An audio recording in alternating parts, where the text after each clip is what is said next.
There's been a lot of comments today about this kind of being a relationship breakup. Do you feel like you've been broken up with? I wouldn't say broken up with. I'm disappointed. We have fantastic Nationals colleagues, may I say, particularly here in Victoria, and Webster, Darren Chester, Sam Birrell, great coalitionists, all three, and I have loved working with them in the last Parliament. And I'm sure we'll be working with them closely again, and in fact, even as independent entities, we will continue to work closely together. But this does give the Liberal Party the chance to do the hard, humble work we must do. We lost a number of exceptional Liberal members of Parliament in the last election. I'm mindful that the Nationals did not, and they are holding on to those policies that they feel got them that result at the last election. We have work to do. We must examine the policies we took to the election. We must consider the way back, particularly in those metropolitan seats that we lost, and we must find a way to bring the Australian people with us at the next election. And that will take some hard work and some hard reflection, and this gives us an ability to do that. It sounds like you're quite understanding then of the split. I like to be understanding and I like to look for the silver lining. I'd rather we not be in this position though, may I say. I think we are a rigorous and competitive coalition together, but I understand why this has happened, and I'm looking for the opportunities on both sides for us to be a better coalition when we get back together. When did you first find out about this news? When everybody else did, on the news today. In fact, I was busy with my head down studying up on something, and one of my colleagues rang me and said, "Have you heard this?" And I turned on the TV. All right, so did you send off some text messages or phone calls after that to ask what was going on? No, I just watched the TV like everyone else and otherwise continued my study.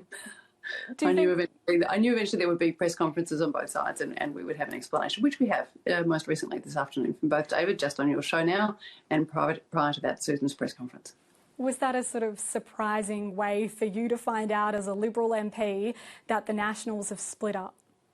No, insofar as, we knew that the conversation between Susan and David had started some days ago. I've been in and around public policy and political circles for some time now. Sometimes they're done quickly, sometimes they're done not as quickly. There's usually good, healthy, robust discussions between the coalition parties about what that might entail. I did notice this one was taking longer than normal. And I could see in some of the comments being made by David that there were particular policy issues he was holding on to. And again, because they believe that's what got them the result at the last election, and they may well be right. So that's what was the right outcome for the National Party. We have harder work to do. We lost more seats. We lost fantastic members of Parliament, people like David Coleman, Keith Woolahan.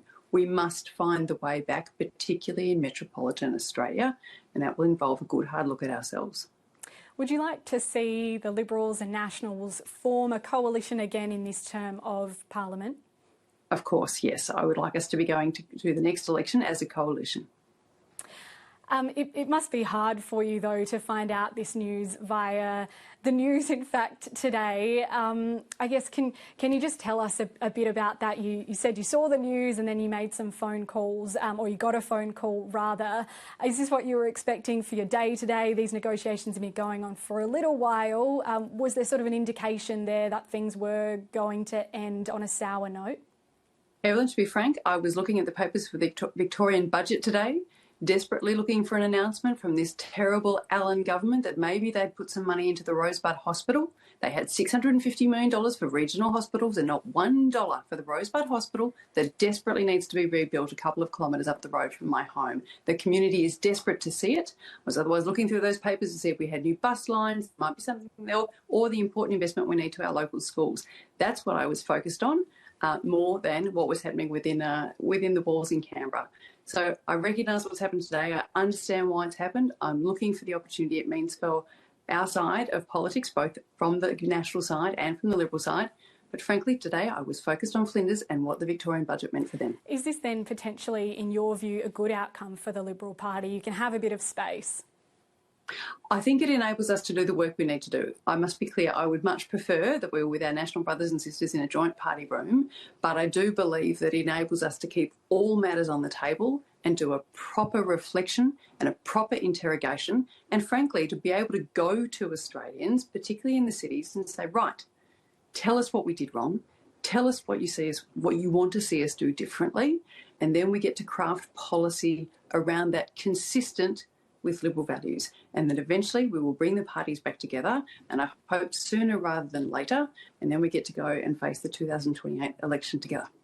Is there anything, though, that the Liberal Party can compromise on that the Nationals really wanted? But that's the very premise of your question denies the phase we're in right now. We had a terrible result 2 weeks ago. We must do the hard work. Some say we did not do the hard work we ought to have done after the 2022 election. We did an excellent review of what went wrong. We didn't necessarily implement all the recommendations from that report. We did implement one, and that was unity. But many of the others we did not. We have to do a similar process, and this time we have to do a better job at implementing change to be a more competitive and a more compelling offering to the Australian people at the next election. Zoe McKenzie, thank you very much for joining us today. Thank you for having me. Authorised by Zoe McKenzie, Liberal Party, Somerville.